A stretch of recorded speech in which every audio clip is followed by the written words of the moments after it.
নমস্কার, আপনারা দেখছেন ইন্ডিয়া পটেটো নিউজ। আর আজ পশ্চিমবঙ্গের হুগলি জেলার ধনিয়াখালী আলু ব্যবসায়ী সমিতির বার্ষিক সাধারণ সভা অনুষ্ঠিত হল ধনিয়াখালী এলাকা অন্তর্গত জলারাম কোল্ড স্টোরেজে। এই সাধারণ সভায় বিশেষ অতিথি হিসেবে উপস্থিত ছিলেন পশ্চিমবঙ্গ প্রগতিশীল আলু ব্যবসায়ী সমিতির চেয়ারম্যান লালু মুখার্জি। সকালে পতাকা উত্তোলন এবং বিভিন্ন কর্মসূচির মাধ্যমে সম্পন্ন হয় এই দিনের অনুষ্ঠান। অনুষ্ঠানের শেষে আমরা কথা বললাম ধনিয়াখালী এলাকার বিশিষ্ট আলু ব্যবসায়ী বন্ধুদের সঙ্গে। ওনাদের সঙ্গে কথা বলে আমরা জেনে নিলাম আজ ধনিয়াখালীতে আলুর কি দাম আছে, আলুর চাষ কেমন হচ্ছে এখানে, পাশাপাশি এখানে হিমঘরে আলু বর্তমানে কোন পরিস্থিতিতে আছে। সম্মানীয় দর্শক, এই ভিডিওটি প্রচুর পরিমাণে শেয়ার করে সেই সমস্ত মানুষের কাছে পৌঁছে দিন যারা আলু চাষ বা আলু ব্যবসার সঙ্গে যুক্ত আছেন। আলুর দুনিয়ার সব খবর সবার আগে পেতে চ্যানেলটি সাবস্ক্রাইব করুন এবং ফেসবুক পেজটি ফলো করুন। সকাল থেকেই সারা ভারতবর্ষের আলুর বাজার দর দেখার জন্য প্লে স্টোর থেকে ইন্ডিয়া পটেটো অ্যাপটি অবশ্যই ডাউনলোড করবেন। স্যার নমস্কার। নমস্কার স্যার, আপনার নামটা যদি একটু বলেন। গোপাল কর্মকার। আপনি ধনিয়াখালী আলু ব্যবসায়ী সমিতির কোন পদে আছেন? আমি ধনিয়াখালী আলু ব্যবসায়ী সমিতির সভাপতি। আজকের দিনে আপনাদের এই ধনিয়াখালী এলাকাতে পুরানো স্টোর জ্যোতি আলুর কি রকম দাম আছে স্যার? পুরানো আলু আমার ধনিয়াখালী ইউনিটে এখন বর্তমানে নেই, মানে কমপ্লিট। হ্যাঁ হ্যাঁ হ্যাঁ। আর এমনি বাইরে থেকে গিলা এসে এখানে রেডি ফেডি হয়ে যাচ্ছে না? না না না, এখন আর কোথাও থেকে আলু আসছে না। আর এমনি নতুন আলু উঠছে না, কাঁচা পোকরা? নতুন আলু ধনিয়াখালী প্রপার ধনিয়াখালীতে আলুটা এখনও ঠিক উঠতে শুরু হয়নি।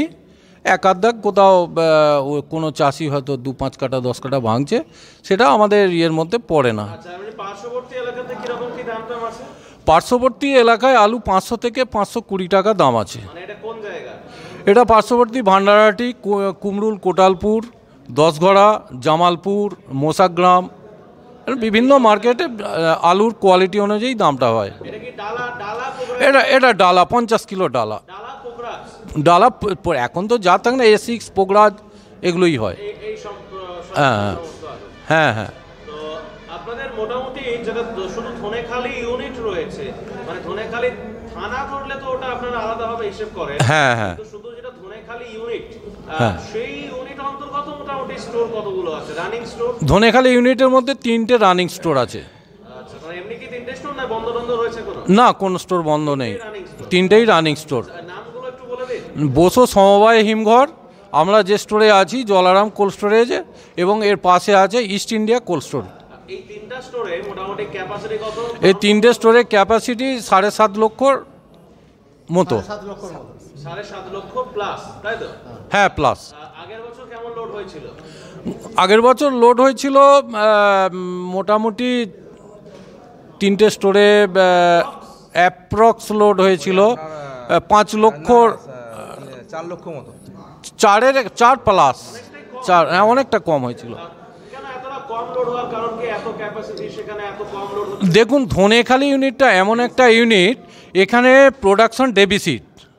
এখানকার প্রোডাকশান নিয়ে যদি এখানকার স্টোর লোড হয় তাহলে এইরকমই হবে। আমাদের এখানে বাইরের ব্লক থেকে, বাইরের থানা থেকে আলু না এসে লোড হলে আমাদের এখানে পূর্ণাঙ্গ ফুল লোড এখানে হয় না।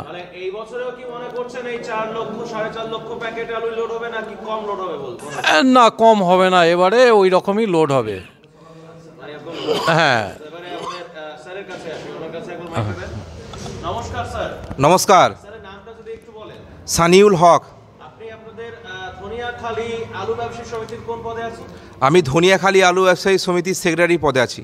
স্যার, এখন তো বিভিন্ন জায়গাতে সাধারণ সভা হচ্ছে, আমরা কালকেই ছিলাম হচ্ছে ভান্ডারহাটিতে, তারপর পশ্চিম পাড়াতে ছিলাম। তো এখন চাষবাসের খবরটাই গুরুত্বপূর্ণ হয়ে দাঁড়িয়েছে। শুধু যে ধনিয়াখালী পেন্ট রয়েছে এলাকা, মানে টোটাল থানার মধ্যে যা এলাকা রয়েছে সেগুলো বলছি না, শুধু ধনিয়াখালী মোকামটার মধ্যে মোটামুটি কত আলু মানে বেড়েছে বলে মনে হচ্ছে চাষ? ধনিয়াখালী ব্লকে তথা ধনিয়াখালীর পাশাপাশি এলাকাতে গত বছর যে চাষটা হয়েছিল এবছর সেই একই চাষ হয়েছে। না না, বৃষ্টিতে কোনো ক্ষয়ক্ষতি হয়নি, তবে উপকার হয়েছে। কুয়াশার জন্য কিছু কিছু চন্দ্রমুখী গাছে মানে কোণে কোণে ধসা লেগেছে, তবে সেই ওষুধ প্রয়োগ হচ্ছে, ধসা ঠিক হয়ে যাচ্ছে। জ্যোতি আলু গাছে ধসা টসা না, জ্যোতিতে কোনো ধসা নেই, জ্যোতিতে কোনো ধসা নেই। যা হয়েছে চন্দ্রমুখীতে অল্প একটু হয়েছিল, সেটা ঠিক হয়ে যাচ্ছে। আচ্ছা, আর এখন এমনি আলুর কাজ টোটালি আপনাদের এখানে বন্ধ রয়েছে? হ্যাঁ, আমাদের পুরনো আলুর কাজ বন্ধ আছে। এবং নতুন আলুও আমাদের গোপালবাবু বললেন? হ্যাঁ, নতুন আলু বাইরে থেকে টুকটাক নিয়ে আসছে, এখানকার মোকামের যে ব্যাপারীরা কাজ করেন, জামালপুর, মশাগ্রাম, কতুলপুর, বাঁকুড়া এইসব জায়গা থেকে নিয়ে আসছেন, নিয়ে ওরা কলকাতায় পাঠাচ্ছেন। আচ্ছা, ওটা মোটামুটি এই সমস্ত জায়গাগুলো থেকে আসছে। কলকাতার কোথায় কোথায় যাচ্ছে? সেখানে ইউপিডিপির আলু আসছে বা আলুর চাহিদা কেমন রয়েছে? কলকাতার দেখুন, আমাদের এবছর কলকাতায় ইউপি আলুর চাহিদাটা আছে, কারণ আমাদের থেকে ইউপি আলুটা একটু সাইজটা মোটা হয়েছে। এই মুহূর্তে ইউপি আলুর চাহিদাটা একটু বেশি আছে। যেমন ধরুন, আমতলা আছে, বাগড়াহাট আছে, সোয়াবাজার আছে, শ্যামবাজার আছে, জানবাজার আছে, তারপর হচ্ছে খিদিরপুর আছে।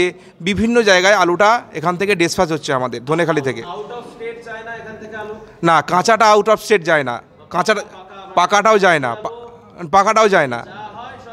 যা হয় আমাদের পশ্চিমবাংলার মধ্যেই, কলকাতার মধ্যেই হয়। যেহেতু আমাদের হুগলি জেলার আলুটা ডিমান্ড বেশি, হুগলি জেলার আলুটা কোয়ালিটি বেশি। সারা পশ্চিমবাংলায় আমাদের হুগলি জেলার আলুটার ডিমান্ড বেশি এবং কোয়ালিটি বেশি। এখানে আলুর দামটাও বেশি থাকে, আমরা কোয়ালিটিটা মেনটেন করি। একদমই তাই। সাধারণ সভায় এখানে কি কি বিষয় নিয়ে আলোচনা হলো এবং ওভারঅল জিস্ট কি দাঁড়ালো বা কি সমস্যা শুনলেন আপনার এলাকার ব্যবসায়ী বন্ধুদের মুখ থেকে? আজকে সাধারণ সভায় আমাদের কোনো সমস্যা নেই, কারণ আমরা সাধারণ সভাটা অ্যাকচুয়ালি আমরা করি যে আমরা এক বছরের মধ্যে যে ভুল ভ্রান্তি হয় সেগুলো আমরা মূল্যায়ন কষা হয়, সেগুলো আমরা ঠিক করার জন্য। কিন্তু আজকে আমরা দেখলাম যে সাধারণ সভাটা করে আমাদের সেরকম কিছু ভুলভ্রান্তি হয়নি, বরং আমাদের সমিতির সংগঠনের আরও গ্রোথ বেড়েছে। আগামী দিনে আমরা আরও বাড়াবো। আমাদের জেলা নেতৃত্ব, ব্লক নেতৃত্ব, রাজ্য নেতৃত্ব সবাই এসেছিলেন, তারা আমাদেরকে উপদেশ দিয়েছেন। আমরা আগামী দিন এই ধনিয়াখালী আলু ব্যবসায়ী সমিতি আরও এগিয়ে নিয়ে যাব, এই আশা করে আমরা এই সাধারণ সভাটা আজকে করেছি। তো আগামী দিনে মোটামুটি কোন বিষয়টাকে নিয়ে আরো বেশি করে আপনার রাজ্য কমিটিকে জোর দিতে বলবেন? কেননা আপনার এখানে পাশাপাশি সকলেই রাজ্য কমিটির আমাদের সংগঠনটা হচ্ছে সম্পূর্ণ একটা অরাজনৈতিক সংগঠন। আমাদের সংগঠনের মূল মন্ত্র হলো যে সংগঠনটাকে মজবুত করা, কারণ আমরা এখানে ব্যবসা করতে এসেছি। আমরা আমাদের পেটের রুজি রোজগারের জন্য আমরা ব্যবসা করতে এসেছি। এই ব্যবসা করার জন্য একটা সংগঠন করা দরকার। সেই সংগঠনটাকে শক্তিশালী করার জন্য আমরা একটা ছাতার তলায় এসেছি, যে ছাতাটাকে আমরা পশ্চিমবঙ্গ প্রগতিশীল আলু ব্যবসায়ী সমিতি নামকরণ করেছি 1996 সালে বর্ধমান টাউন হলে। না, আমি বলতে চাইলাম যে আপনারা মানে মূলত এই বছরের ব্যবসার ক্ষেত্রে কোন বিষয়টাতে বেশি জোর দিতে বলবেন রাজ্য কমিটিকে? এই বছর আচ্ছা, এই বছর আমরা দেখব যে বিগত দিনে যে 1 ডিসেম্বর থেকে 31 ডিসেম্বর পর্যন্ত যে বর্ধিত ভাড়াটা স্টোর মালিকরা আলোচনা করে, ব্যবসায়ীদের সঙ্গে আলোচনা না করে বাড়িয়েছিলেন, সেই বিষয়টার উপর আগামী দিনে আমরা যেন 1 মার্চ থেকে 31 নভেম্বর পর্যন্ত একই ভাড়া যেন আমরা আলু রাখতে পারি। 30 ডিসেম্বর পর্যন্ত আমরা যেন একই ভাড়া আলু রাখতে পারি, তার জন্য আমরা বার্তা পাঠাবো সরকার মহলের কাছে। তো ওভারঅল কি বার্তা দেবেন আমাদের চ্যানেলের চাষি ভাইদের উদ্দেশ্যে বা আলু ব্যবসায়ী বন্ধুদের উদ্দেশ্যে? চাষি ভাইদের উদ্দেশ্যে একটাই বার্তা দেবো যে আপনারা সঠিকভাবে চাষ করেছেন, ফসল সঠিকভাবে ফলান, উপযুক্ত দাম পান, এবং আমরা সেই কামনা করি আপনারা যেন আপনাদের ফসল সঠিক দামে মাঠ থেকে বিক্রি করে সেই টাকা আপনাদের ঘরে ঢুকিয়ে নেন। আপনারা কারো প্ররোচনায়, কারো ফাঁদে পা দিয়ে সেই আলু যেন আপনারা স্টোরে সংরক্ষণ করতে যাবেন না। এটাই আমার উদ্দেশ্য, যে চাষিরা যেন মাঠ থেকে কাঁচা আলু বিক্রি করে সেই টাকাকে নিজের ঘরে ঢুকিয়ে নেয়। এটাই চাষি ভাইদের কাছে আমার বার্তা। আচ্ছা, তো আর আপনাদের মধ্যে আর কেউ কোনো বার্তা দিতে চান বা কোনো কিছু বিষয় নিয়ে বলতে চান? আমি একজন আপনাদের এই বিশেষ আলু ব্যবসায়ী বন্ধুকে দেখতে পাচ্ছি, রবীন্দ্রনাথ ঠাকুরের ছাপ দেখতে পাচ্ছি ওনার মধ্যে। নমস্কার। নমস্কার। নামটা যদি একটু বলেন? অজয় সাধু খাঁ। অজয় বাবু, এই দাড়িটা কি স্টাইলের জন্য রাখা নাকি এটা আগে থেকেই রাখা? আগে থেকেই আছে। আগে থেকে রাখা। আপনি কি জানেন আপনাকে অনেকটা রবীন্দ্রনাথ ঠাকুরের মতো লাগছে? আমি কিন্তু মজা করছি না, সত্যি বলছি। এর আগে অনেকে বলেছে রবীন্দ্রনাথ ঠাকুর যেমন বিশ্বকবি, এখনো আছেন, সারা জীবন থাকবেন, সারা মানে পৃথিবী যতদিন থাকবে ততদিন থাকবে।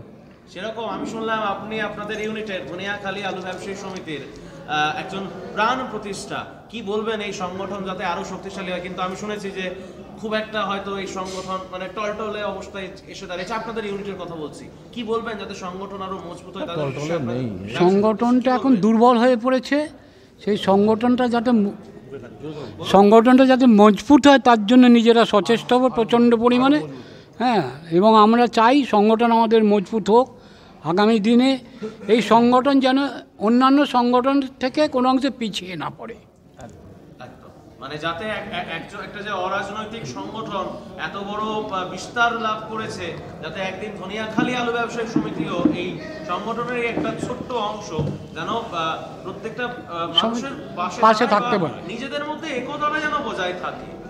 অসংখ্য ধন্যবাদ আপনাদের সকলকে আমাদের ইন্ডিয়া পটেটো নিউজের পক্ষ থেকে আপনাদের ধনিয়াখালী এলাকার আলু সংক্রান্ত টোটাল রিপোর্টটা আমাদেরকে দেওয়ার জন্য। আপনাদেরও ধন্যবাদ ইন্ডিয়া পটেটো অ্যাপস মার্কেট অ্যাপসকে আমাদের ধনেখালি ইউনিটের পক্ষ থেকে আমরা ধন্যবাদ জানাই। এই অনুষ্ঠানে সম্প্রচারিত সমস্ত বক্তব্য বক্তাদের নিজস্ব ব্যক্তিগত মতামত। এই অনুষ্ঠান বাজারের নির্ধারক নয়। অনুগ্রহ করে ব্যবসায়িক পদক্ষেপের পূর্বে নিজের বিচার বুদ্ধি কাজে লাগিয়ে সিদ্ধান্ত নিন। আলু রাখা বাজারগত ঝুঁকি সাপেক্ষ। আলু রাখার পূর্বে ইন্ডিয়া পটেটো অ্যাপ থেকে বিগত বছরের লোডিং আনলোডিং রিপোর্ট ও তার পরিপ্রেক্ষিতে আলুর দামের ওঠানামা দেখে নিন। আলুর সব খবর এখন একটা অ্যাপেই। আলুর প্রাত্যহিক বাজার দর, আলুর সর্বভারতীয় বাজার দর, আলুর সকালের বাজার দর, লোডিং আনলোডিং রিপোর্ট, বিগত 10 বছরের আলুর তথ্য, সারা ভারতবর্ষের 20,000 আলু চাষী ও ব্যবসায়ীদের তথ্য এখন আপনার হাতের মুঠোয়। প্লে স্টোর থেকে আজই ডাউনলোড করুন India potato market rate app.